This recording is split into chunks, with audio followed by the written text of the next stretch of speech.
मानाचा मुजरा करतो। भारतीय राज्यघटनेचे शिल्पकार भारतरत्न डॉक्टर बाबासाहेब आंबेडकर यांना मानवंदना अर्पित करतो, ज्यांच्या नावाने हा उड्डाण पूल यापुढे ओळखला जाणार आहे ते ज्ञानयोगी डॉक्टर श्रीकांत जिचकार यांच्याही स्मृतीला विनम्र अभिवादन करतो। आजच्या या उद्घाटन कार्यक्रमामध्ये ज्यांच्या संकल्पनेतून हा उड्डाण पूल उभारायला ते आपल्या शहराचे, राज्याचे आणि देशाचे द्रष्टे नेते आणि आमचे मार्गदर्शक आदरणीय नितीनजी गडकरी, या ठिकाणी विशेष उपस्थित असलेल्या आईसाहेब सुलोचनाताई जिचकार, आमचे सहकारी चंद्रशेखर बावनकुळेजी, आशिष जयस्वालजी, सौ राजश्रीताई जिचकार बहिणी, त्याचप्रमाणे कृष्णा खोपडेजी, संदीप जोशीजी, मोहन मतेजी, दयाशंकर तिवारीजी, परिणय फुकेजी, चरणसिंग ठाकूरजी, डॉक्टर विकास महात्मेजी, अनिल सोलेजी, सुधाकरराव देशमुखजी, डॉक्टर मिलिंद मानेजी, गिरीश व्यासजी, नानाभाऊ शांकुळेजी, अशोकराव मानकरजी, त्याचप्रमाणे सौ परिणिता फुके, श्री सुनील अग्रवाल, श्रीमती मायाते इवनाते, श्री संदीपजी जाधव, श्री रितेशजी गावंडे, श्री श्रीकांतजी आगलावे, सौ मनीषाताई धावडे, श्री विष्णू चांगदे, श्री भूषण शिंगणे, अश्विनीताई जिचकार, सुनीलजी हिरणवार, संजयजी बंगाले, गिरीशजी देशमुख, दरेशजी बर्डे, विनयजी दाणी, विनोदजी बघेल, विकासजी कुंभारे, या ठिकाणी उपस्थित डॉक्टर श्रीकांत जिचकार यांच्या परिवारातील सर्व परिवारजन आणि उपस्थित सर्व भगिनी आणि बंधूंनो, आज अतिशय आनंदाची गोष्ट आहे की बहुप्रतीक्षित असा हा उड्डाण पूल की ज्याच्यामुळे 20 मिनिटाचा प्रवास 3 मिनिटावर येणार आहे आणि मोठ्या ट्रॅफिक जाममधनं आणि अनेक सिग्नलमधनं आपली सुटका होणार आहे, त्याचं उद्घाटन हे नितीनजींच्या हस्ते झालं। पण मी नितीनजीच्या या मताशी सहमत आहे की या उड्डाण पुलाच्या उद्घाटनापेक्षाही याला ज्ञानयोगी डॉक्टर श्रीकांत जिचकारजी यांचं नाव दिलं याचा आनंद आम्हाला अधिक आहे आणि मी नितीनजींचे मनापासून आभार मानतो की नितीनजींनी ही संकल्पना या ठिकाणी मांडली की या पुलाला डॉक्टर श्रीकांत जिचकार यांचं नाव दिलं पाहिजे आणि आज तो कार्यक्रम या ठिकाणी संपन्न होतोय। खरं म्हणजे डॉक्टर श्रीकांत जिचकार हे आपल्या महाराष्ट्राला पडलेलं एक अतिशय सुंदर स्वप्न होतं। आपल्या सगळ्यांना माहिती आहे की त्यांचं जे व्यक्तिमत्व होतं हे अतिशय अनाकलनीय, अकल्पित अशा प्रकारच्या बुद्धिमत्तेचं हे व्यक्तिमत्व होतं। त्यांच्या डिग्र्यांच्या यादीपेक्षाही ज्यांचा त्यांच्याशी संपर्क आला, संवाद झाला, तो प्रत्येक व्यक्ती त्यांच्यापासनं काहीतरी मिळवत होता। आपलं जे ज्ञान आहे ते ज्ञान त्यांनी स्वतःपुरतं कधी सीमित ठेवलं नाही, तर ते ज्ञान पुढे जाईल असा नेहमी प्रयत्न डॉक्टर श्रीकांत जिचकारांनी केला।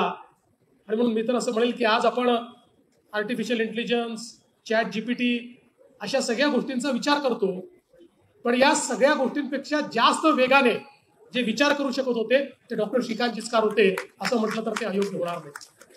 आणि खऱ्या अर्थानं आपण एखाद्या व्यक्तीला द्रष्टा म्हणतो, एखाद्या व्यक्तीला भविष्य पाहता येतं असं जे म्हणतो ते डॉक्टर श्रीकांत जिचकारांमध्ये आपण बघितलं। डॉक्टर श्रीकांत जिचकार हे काळाच्या 25 वर्ष पुढचं पाहिजे, ते काळाच्या 100 वर्ष पुढचं पाहिजे आणि समाजाकरता, जनतेकरता आपल्याला ते कसं करता येईल याचा प्रयत्न ते करायचे। खरं म्हणजे आपण जर बघितलं तर 80च्या आणि 90च्या दशकामध्ये जे विचार डॉक्टर श्रीकांत जिचकारांनी मांडले आणि त्या काळात लोकांना असं वाटायचं की हे काय सांगतायत, हे शक्य आहे का, हे योग्य आहे का। आज ते सगळे विचार, मग त्यांचं आर्थिक चिंतन असेल, त्यांचं सामाजिक चिंतन असेल किंवा त्यांचं आध्यात्मिक चिंतन असेल, हे सगळे विचार आज आपल्या लक्षात येतं की अतिशय सुप्रस्तुत आहेत आणि त्या काळामध्ये त्यांना समोरचं दिसत होतं आणि त्या काळामध्ये तशा प्रकारचे विचार हे ते मांडत होते आणि ते प्रत्यक्षात आणण्याचा प्रयत्न करत होते। खरं म्हणजे राजकारणामध्ये अशा प्रकारची माणसं अतिशय दुर्मिळ आहे आणि नितीनजी म्हणाले ते खरं आहे की अनेक वेळा राजकारणामध्ये जेव्हा आपल्याला प्रश्न पडतो की कोणाकडे बघून आपण हे राजकारण केलं पाहिजे. त्यातलं एक नाव निश्चितपणे डॉक्टर श्रीकांत जिचकारांचं आहे आणि म्हणूनच आज त्यांचं नाव हे या पुलाला देऊन त्यांच्या स्मृतींचं जतन हे करण्याचं काम नितीनजींनी केलंय. माझा स्वतःचाही खूप जवळून संपर्क त्यांच्याशी आला. पहिल्यांदा वडिलांमुळे आला, नंतर मी स्वतः राजकारणात असल्यामुळे तो आला. आणि अनेक घटना अशा आहेत की ज्या कदाचित आता या ठिकाणी मी सांगू शकणार नाही, पण निश्चितपणे त्या घटनांचा प्रभाव हा माझ्याही जीवनावर दीर्घकालीन राहील. अशा प्रकारचा प्रभाव त्यांच्या व्यक्तिमत्वाचा हा नेहमीच राहिला आहे. आणि एक गोष्ट निश्चित आहे की मी महापौर झाल्यानंतर ते मला महापौर म्हणायचे, नंतर मी आमदार झालो तरी देखील ते मला म्हणाले, मला तू आमदार म्हणून वाटतच नाही, मला तू महापौरच वाटतो. त्यामुळे ते मला नेहमी शेवटपर्यंत महापौर म्हणायचे आणि नुसतं महापौर नाही, महापौर साहेब म्हणायचे. मी त्यांना म्हणायचो की मला जरा अवघडल्यासारखं होतं, पण ते म्हणायचे नाही, एकदा महापौर इज ऑलवेज महापौर, त्यामुळे तू महापौर साहेब आहे, तू मेयर साहेब आहे. मला असं वाटतं की अशा प्रकारचं प्रेम हे त्यांचं खूप जवळून पाहायला मिळालं. आणि म्हणूनच आज या पुलाच्या उद्घाटनाच्या निमित्ताने अनेक स्मृतींना आपल्याला उजाळा मिळाला आणि त्यांचा परिवार आज या ठिकाणी उपस्थित आहे. ही खरोखर आपल्या सगळ्यांकरता अतिशय आनंदाची गोष्ट आहे. आज खरं म्हणजे या निमित्ताने माननीय नितीनजींच्या नेतृत्वामध्ये नागपूर आणि विदर्भामध्ये होणारं जे परिवर्तन आहे, महाराष्ट्रात होणारं परिवर्तन आहे, तसं तर नितीनजींनी देशामध्ये इन्फ्रास्ट्रक्चरच्या क्षेत्रामध्ये जे कार्य केलं आहे ते अतिशय अतुलनीय अशा प्रकारचं कार्य आहे. पण ज्या प्रकारे आपला सगळा नागपूरचा विदर्भाचा भाग हा आज इन्फ्रास्ट्रक्चरच्या बाबतीत देशातल्या अनेक राज्यांपेक्षा पुढारलेला झाला, याचं कारण नितीनजींनी सातत्याने स्वप्न बघितली आणि ती पूर्ण करण्याचं काम केलं. मला सांगताना आनंद वाटतो की देशातलं पहिलं डबल डेकर स्ट्रक्चर हे खाली रस्ता, मग वर उड्डाणपूल, मग त्याच्यावर मेट्रो, हे पहिल्यांदा आपण आपल्या वर्धा रोडवर तयार केलं. आणि वर्धा रोडवर तयार झाल्यानंतर तो गिनीज बुकचा रेकॉर्ड झाला. आणि परवा आपलाच रेकॉर्ड आपण मोडला. परवा मला गिनीज बुकच्या लोकांनी येऊन नितीनजी पुन्हा एकदा सर्टिफिकेट दिलं. आणि आता कामठी रोडवर जो आपण पूल केलाय तो जगातला, तुमच्या संकल्पनेतनं उभा राहिलेला जगातला सगळ्यात लांब डबल डेकर पूल किंवा 3 मजली अशा प्रकारचा पूल हा त्या ठिकाणी तयार झालेला आहे. त्यामुळे या क्षेत्रामध्ये एक मोठं परिवर्तन हे आज होताना आपल्याला पाहायला मिळत आहे. आणि हे सगळं होत असताना मला या गोष्टीचा आनंद आहे की आता परवाच आपण 2 महत्वाच्या प्रकल्पांना मान्यता दिली. एक, नागपूरला 3रा रिंग रोड तयार करण्याकरता आता लँड ॲक्विजिशन करता आपण निधी उपलब्ध करून दिला. आणि ज्या प्रकारे मुंबईमध्ये BKC तयार झालं सेंट्रल बिझनेस डिस्ट्रिक्ट म्हणून, तशाच प्रकारचा एक बिझनेस डिस्ट्रिक्ट म्हणजे नवीन नागपूर हे तयार करण्याकरता देखील आपण मान्यता दिली. आणि या दोन्ही कामांच्या लँड ॲक्विजिशन करता 17,000 कोटी रुपये हे आता आपण उपलब्ध करून दिलेले आहेत. आणि आपला प्रयत्न आहे की नागपूरला आज इतक्या मोठ्या प्रमाणात उद्योग येत आहेत, IT येत आहे, टेक्नॉलॉजीचं, फिनटेकचं एक हब म्हणून पुढच्या काळामध्ये नागपूर हे तयार झालं पाहिजे. आणि सगळ्या ॲडव्हान्स टेक्नॉलॉजीज ज्या आहेत याचं केंद्र म्हणून नागपूरला विकसित करण्याचा आपला प्रयत्न आहे. आणि त्या दृष्टीने हे नवीन नागपूर एक स्मार्ट अशा प्रकारचं शहर असेल जे पूर्णपणे औद्योगिक शहरासारखं आपण त्या ठिकाणी तयार करणार आहोत. आणि मोठ्या प्रमाणात रोजगाराची निर्मिती देखील त्या माध्यमातून होणार आहे. आताच नितीनजींनी ऑरेंजेसच्या संदर्भात, संत्र्याच्या संदर्भात सांगितलं.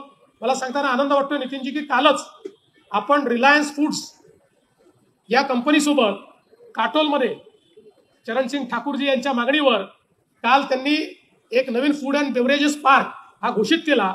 आता तो 1,500 कोटी रुपयाची गुंतवणूक ते करतायत आणि तो स्केलअप करून 5,000 कोटी रुपयापर्यंत ते नेणार आहेत.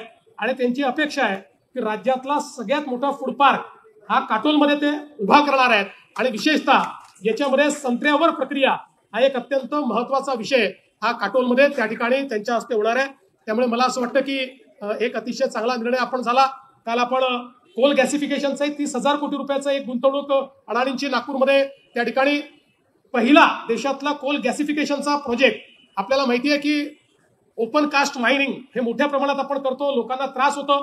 पण आता नवीन टेक्नॉलॉजी अशी आहे की ज्याच्यामध्ये जमिनीच्या आतमध्येच कोळशाचं गॅसिफिकेशन करून त्यातनं गॅस तयार करायचा आणि डेरायव्हेटिव्ह तयार करायचे, अशा प्रकारची टेक्नॉलॉजी आली आहे. त्याचं 30,000 कोटी रुपयाची गुंतवणूक आणि जवळपास 31,000 लोकांना त्यातनं रोजगार मिळेल अशा प्रकारचं काल एक करार आपण नागपूर करता केलेला आहे. आणि त्यातनंही निश्चितपणे एक मोठा फायदा होणार आहे. त्याच्या आधी आपल्याला माहिती आहे की सावनेरमध्ये देखील आता एक मोठा खताचा प्रकल्प देखील आपण मंजूर केलेला आहे.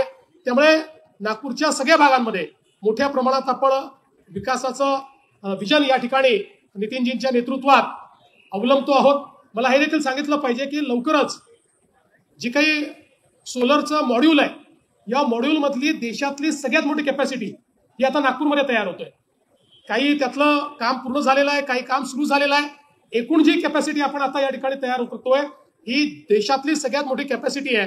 आणि या कॅपॅसिटी ही ज्यावेळेस फुल स्केलमध्ये ऑपरेशनल होईल त्यावेळी 1 लाख लोक या 4 कंपन्या मिळून या ठिकाणी काम करतील. अशा प्रकारची ही पूर्ण सोलर मॉड्यूलची व्यवस्था. आणि मला असं वाटतं की त्यातलं बेल्सपनचं तर पहिल्या टप्प्याचं काम देखील आता पूर्ण झालेलं आहे. दुसऱ्या टप्प्याचं काम ते सुरू करतायत. त्यामुळे एकूणच नितीनजींनी जो एक स्वप्न बघितलं होतं 1 लाख लोकांना रोजगार देण्याचं, ते आता पार पडलेलं आहे. आणि आता दुसऱ्या 1 लाखाकडे नितीनजी आपली वाटचाल चालू झाली आहे. आणि मला विश्वास आहे की तुमच्या नेतृत्वात दुसऱ्या 1 लाख लोकांनाही नागपूरमध्ये उत्तम अशा प्रकारचा रोजगार हा आपण उपलब्ध करून देऊ. आणि विशेषतः या सगळ्या इन्फ्रास्ट्रक्चरमुळे मला या ठिकाणी सांगायचं आहे की अलीकडच्या काळामध्ये इन्व्हेस्टर आला की आम्ही त्याला संभाजीनगरला नेतो, आम्ही त्याला नागपूरला आणतो. आणि संभाजीनगर आणि नागपूरमध्ये आलेला इन्व्हेस्टर, विशेषतः नागपूरला जो इन्व्हेस्टर येतो, तो नागपूरचं इन्फ्रास्ट्रक्चर पाहिल्यानंतर इथल्या इन्फ्रास्ट्रक्चरच्या प्रेमात पडतो आणि तो इथेच मला इन्व्हेस्ट करायचा आहे अशा प्रकारची त्या ठिकाणी एक प्रकारे आम्हाला हमी देऊन जातो. आणि म्हणून इन्फ्रास्ट्रक्चरनी काय परिणाम होऊ शकतो हा आज आपल्याला पाहायला मिळतोय. मध्यंतरी नागपूरमध्ये काही 3-4 देशाच्या राजदूतांना आपण डेलिगेशन घेऊन पाठवलं होतं आणि त्यानंतर ते मलाच उलट म्हणाले की एवढी चांगली नागपूरमध्ये सगळी व्यवस्था आहे, एवढं चांगलं इन्फ्रास्ट्रक्चर आहे, हे तुम्ही देशभरात आणि जगभरात सांगत का नाही. मग त्यांना मी सांगितलं की तुम्हाला आणलंच याकरता होतं की तुम्ही आता तुमच्या देशामध्ये जाऊन सांगा की इतकं चांगलं इन्फ्रास्ट्रक्चर हे नागपूरमध्ये झालेलं आहे आणि त्यामुळे इन्व्हेस्टमेंट करता नागपूर हे अतिशय चांगलं डेस्टिनेशन आहे. आज या निमित्ताने खरं म्हणजे हा उड्डाणपूल झालेला आहे. अनेक घोषणा नितीनजींनी केलेल्या आहेत आणि ही गोष्ट देखील अतिशय महत्वाची आहे की नितीनजी जी घोषणा करतात ती घोषणा पूर्ण होतेच. आता ही जी काही रिंग रोडवर फ्लॅश चार्जरची जी बस येणार आहे याचं सगळ्यात मला असं वाटतं महत्वाचं काही असेल तर नॉर्मली आपण ज्यावेळेस इलेक्ट्रिक बस आणतो त्यावेळेस त्या इलेक्ट्रिक बसला चार्जिंग करावं लागतं. ते चार्जिंग केल्यानंतर काही किलोमीटर नंतर पुन्हा चार्ज करावी लागते. पण ही अशी टेक्नॉलॉजी आलेली आहे की ज्या टेक्नॉलॉजीमध्ये ती ज्यावेळेस 30 सेकंद बस स्टॉपवर उभी असते तेवढ्या 30 सेकंदामध्ये ती चार्ज होते. त्यामुळे त्याला चार्जिंग करता पुढे पाठवावं लागत नाही. त्यामुळे कॉन्स्टंट चार्जिंग तिचं चालू असतं आणि ती फेऱ्या करू शकते. अशा प्रकारची अतिशय उत्तम टेक्नॉलॉजी आता नितीनजींच्या माध्यमातून या रिंग रोडवर येणार आहे. आणि एकदा रिंग रोडवर आली की अजून इतर ठिकाणी देखील ही टेक्नॉलॉजी आणण्याचा प्रयत्न हा निश्चितपणे आम्ही करू. मी आज या निमित्ताने खरोखर माननीय नितीनजींचे आभार मानतो, त्यांचं अभिनंदन करतो. आपल्या NHAIच्या संपूर्ण टीमचं अभिनंदन करतो. ज्यांनी याचं बांधकाम केलं त्या संपूर्ण कंत्राटदारांचं देखील अभिनंदन करतो आणि आपल्या सर्वांचं मनपूर्वक या ठिकाणी स्वागत करून माझे 2 शब्द संपवतो. धन्यवाद. जय हिंद, जय भारत. तर आमचा व्हिडिओ आवडल्यास लाईक, शेअर आणि सबस्क्राईब नक्की करा. धन्यवाद. हे आहे देशातील नंबर 1 न्यूज